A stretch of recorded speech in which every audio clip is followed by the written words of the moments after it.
अस्सलामुअलैकुम। मैं हूँ साइमा इसहाक। आलमी अदब से ओ हेनरी का एक अफसाना लेकर हाजिर हुई हूँ जिसका तर्जुमा किया है कैसर नज़ीर खावर ने। अफसाने का उन्वान है आखिरी पत्ता। ये 1890 की दहाई की बात है कि न्यूयॉर्क के इलाके ग्रीनविच विलेज में बहुत से मुसव्विर रहा करते थे। सू और जॉन्सी भी मुसव्विर थीं। ये दोनों लड़कियां मई के महीने में एक दूसरे से ग्रीनविच विलेज के एक रेस्टोरेंट में मिली थी। मैं म्यान रियासत से हूँ, सू ने जॉन्सी से कहा। मैं रिसालों में कहानियों के लिए तस्वीर बनाती हूँ।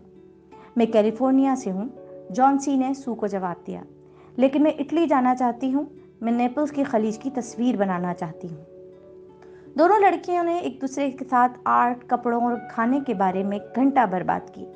इस पहले मुलाकात के कुछ ही दिनों बाद दोनों ने एक स्टूडियो अपार्टमेंट में इकट्ठे रहना शुरू कर दिया।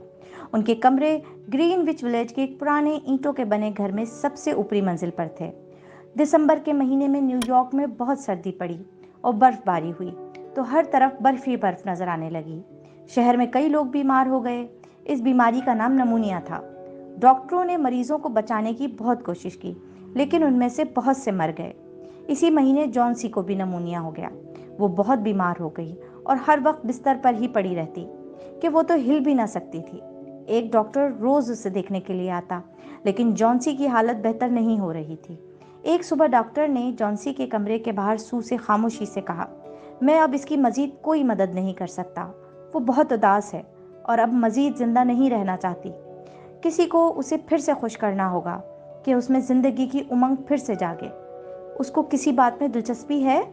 वो एक मुसव्विरा है, सू ने जवाब दिया। वो नेपल्स की खलीज को मुसव्विर करना चाहती है। पेंटिंग, डॉक्टर ने कहा। यह तो शायद इसके लिए कुछ कारामद ना हो। डॉक्टर तो ये कहकर चला गया। सू अपने कमरे में आई और कुछ देर के लिए खामोशी से रोती रही। फिर उसने अपना ड्राइंग बोर्ड और कुछ पेंसिलें उठाईं और खुशी से गाती हुई जॉन्सी के कमरे में दाखिल हुई। जॉन्सी अपने बिस्तर में खामोशी से लेटी हुई थी। उसका चेहरा पतला और बीमारी से सफ़ेद हो गया था। वो खिड़की की तरफ देख रही थी। जॉन्सी शायद सो रही है, सू ने सोचा। इसने गाना बंद कर दिया और कमरे के एक कोने में बैठ गई। फिर उसने एक रिसाले के लिए तस्वीर बनाना शुरू कर दी। अचानक उसे एक हल्की सी आवाज़ सुनाई दी। वो जल्दी से बिस्तर के पास गई। जॉन्सी की आंखें खुली थीं। वो खिड़की के बाहर देख रही थी और आहिस्तगी से बोल रही थी, 12। जॉन्सी ने कहा। कुछ देर बाद उसने कहा, 11। फिर वो बोली, 10। फिर 9। फिर वो एक साथ बोली, 8 और 7। वो उल्टी गिनती गिन रही थी। जॉन्सी की नज़रें किसी पर जमी थीं। वो उल्टी गिनती क्यों गिन रही है? सू ने खिड़की के बाहर देखना चाहा। खिड़की से बाहर उसे साथ वाले घर की ईंटों की दीवार नजर आई, जिस पर एक पुरानी बेल फैली हुई थी। उसकी शाखों पर बहुत कम पत्ते मौजूद थे। 6, जॉन्सी ने कहा। ये इतनी तेजी से गिर रहे हैं। 3 दिन पहले ये 100 के करीब थे। आह, एक और गया। अब ये 5 रह गए। 5? जॉन्सी, तुम क्या कह रही हो? सू ने पूछा। मेहरबानी करो और मुझे बताओ। अब बेल पर सिर्फ 5 पत्ते रह गए हैं, जॉन्सी बोली। उसका आखिरी पत्ता भी जल्द ही गिर जाएगा और फिर मैं मर जाऊंगी। क्या तुम्हें डॉक्टर ने उन पत्तों के बारे में नहीं बताया था? ऐसा मत कहो, तुम नहीं मरती, सू ने कहा। तुम बेहतर हो जाओगी। डॉक्टर ने मुझे आज सुबह यही कहा था। मैं तुम्हारे लिए सूप लाती हूँ और फिर मैं अपनी तस्वीर बनाऊंगी।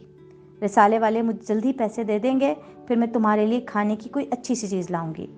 जॉन्सी अभी भी बेल को तक रही थी। उस वक्त वहाँ सिर्फ 4 पत्ते रह गए हैं।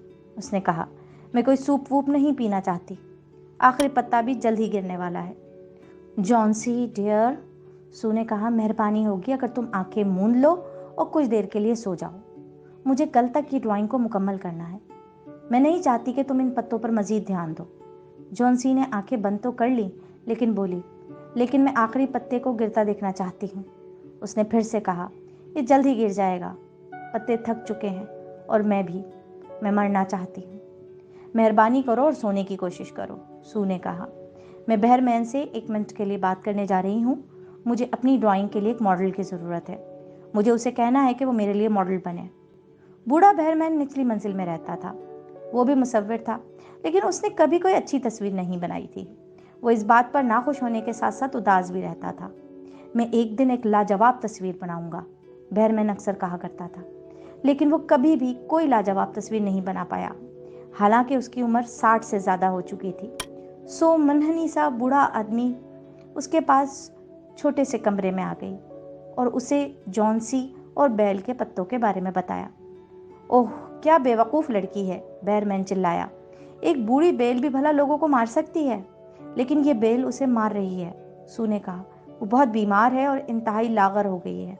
वो मरती हुई बेल को देखती है और अब वो खुद भी मरना चाहती है। बेयरमैन को यह सुनकर गुस्सा तो आया, लेकिन वो इन दोनों नौजवान मुसव्विरों से बहुत मोहब्बत करता था। आह बेचारी मिस जॉन्सी, उसने आहिस्तगी से कहा, वो तो यहाँ रहते हुए बहुत भली लगती है। एक दिन मैं एक लाजवाब तस्वीर बनाऊंगा, फिर हम सब इटली जाएंगे और नेपल्स भी। हाँ, लेकिन चलो आज तो मैं तुम्हारे लिए मॉडल बन जाता हूँ।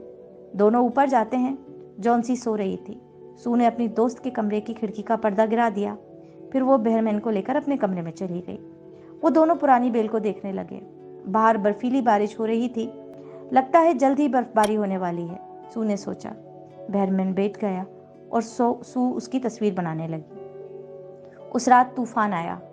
मूसलाधार बारिश के अलावा हवा भी बहुत तेज थी। जॉन्सी अगली सुबह जल्दी जाग गई। पर्दा हटाओ, उसने सू से कहा। उसने पर्दा हटा दिया। बेल पर अभी भी एक पत्ता बाकी था। ये पत्ता जर्दी माइल गहरा सब्ज था और ये जमीन से कोई 20 फीट की ऊंचाई पर एक शाख से लटक रहा था। ये आखिरी पत्ता रह गया है, जॉन्सी बोली, और ये आज ये भी गिर जाएगा और साथ ही मैं भी मर जाऊंगी। सू ने अपना मुंह जॉन्सी के मुंह के करीब किया और आहिस्तगी से बोली, ऐसा नहीं कहते जॉन्सी, मैं नहीं चाहती कि तुम मरो। जॉन्सी आगे से कुछ ना बोल सकी। पत्ता सारा दिन बेल की शाख से लटका रहा। उस रात फिर बारिश हुई, तेज हवा भी चली। सुबह जॉन्सी फिर से जल्द उठ गई। पर्दा हटाओ, वो बोली। पत्ता अभी भी बेल पर मौजूद था। जॉन्सी बिस्तर में लेटी देर तक उसे देखती रही। फिर उसने सू को बुलाया। मैं भी कितनी पागल लड़की हूँ सू, वो बोली। मैं मरना चाहती थी, जबकि ये आखिरी पत्ता बेल पर मौजूद रहना चाहता है। इसने मुझे ज़िंदगी का सबक दिया है। मेहरबानी करो, अब मुझे एक प्याला सूप का ला दो। 1 घंटे बाद जॉन्सी फिर से बोली। सू मेरी प्यारी, वो बोली, मैं एक दिन ज़रूर खलीज नेपल्स की तस्वीर बनाऊंगी। दोपहर में डॉक्टर लड़कियों से मिलने आया। उसने जॉन्सी का तफसील से मुआयना किया और फिर सू के दुबले पतले हाथ को पकड़कर कहने लगा, अपने दोस्त की ठीक तरह से देखभाल करो, ये अब जल्द ठीक हो जाएगी।